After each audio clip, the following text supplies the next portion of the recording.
So what do you do when it's freezing cold in winter time here in Melbourne?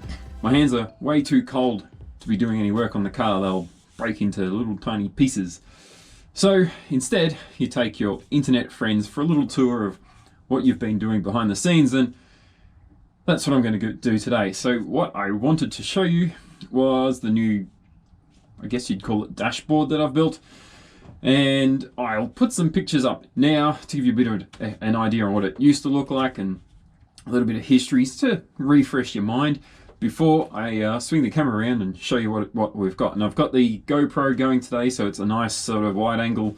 We can get up close and personal with some of the detail here. Without further ado, let me show you what I've done.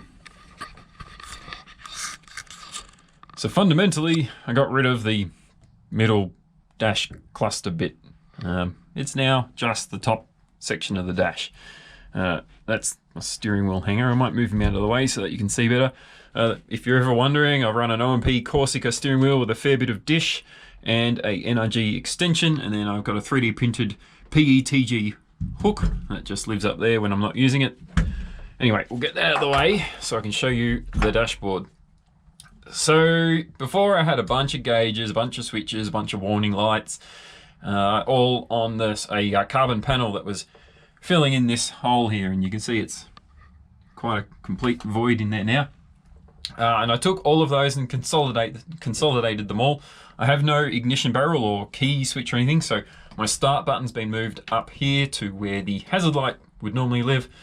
Then I've got a bunch of switches and 3 lights. So your ECU power, your accessory power, I've got wipers on off, lights on off, and Raspberry Pi, which is of course the screen here. Warning lights wise, I've got an ABS light, which is wired into the factory ABS warning light. Coolant and oil pressure sensor warning lights as well. But nonetheless, those two are fed into the ECU anyway, so if I did have coolant or water pressure issues, in theory my dash would tell me as well. The only gauge I kept was my AFR gauge. I got rid of the boost gauge, never used it. Got rid of the battery level gauge because the dash here can tell me anyway. I got rid of oil pressure gauge because this can tell me anyway. And yeah, so it's much more silky smooth, much simpler, much more consolidated, and in theory, less weight. The other upside is it looks neat, but I used to have a bunch of fuse boxes and wires that were mounted on the side of this sort of cluster section here. So instead of them being here, one thing I did, and I'm still not convinced I made the right move, but I mounted them up under the dash there. And you might think that's a really bad spot to put it. How are you going to get to it?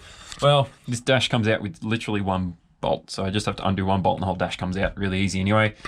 The other thing I did do was with all the wiring for these and all the start wiring and everything, I've got Deutsch connectors up under here. A little bit hard to see, but higher amperage ones for things like the starter button and the 2 main power switches, and then a lower amperage one for pretty much everything else.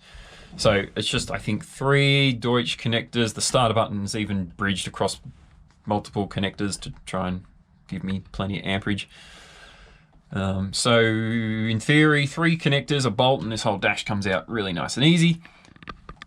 The other thing I did, because I got rid of this, I also needed to move where my remote control for the GoPro lived and the GPS for the lap timer, so that lives now up here. But yeah, that's sort of a lot of nights after work in the cold in this car, just poking around under the dash, and it's a very cramped area in a little MX-5 like this, so you're sort of haunched up over the top of this, rewiring everything. A lot of wires I cut out or redid to wire them up to the new fuse box. A lot of work was in that building that new fuse box, and then a lot of work in building this new switch panel with new plugs. But it's all simpler and consolidated. It's still not perfect. I'd love to someday go over that wiring and kind of rebuild the whole thing from scratch, because it's kind of like mostly OEM still. It's just been sort of redone and trimmed and spliced and things. It's not exactly great, but I've done my best to splice properly with proper crimping connectors and heat shrink it all and all of that sort of thing. And if you're wondering why is my gear knob like green and yellow, other than being awesome Aussie colors, it's literally just a cover for my normal knob, just so that when I've got greasy hands, if I'm working in the car and I'm not actually driving it, it's a protector.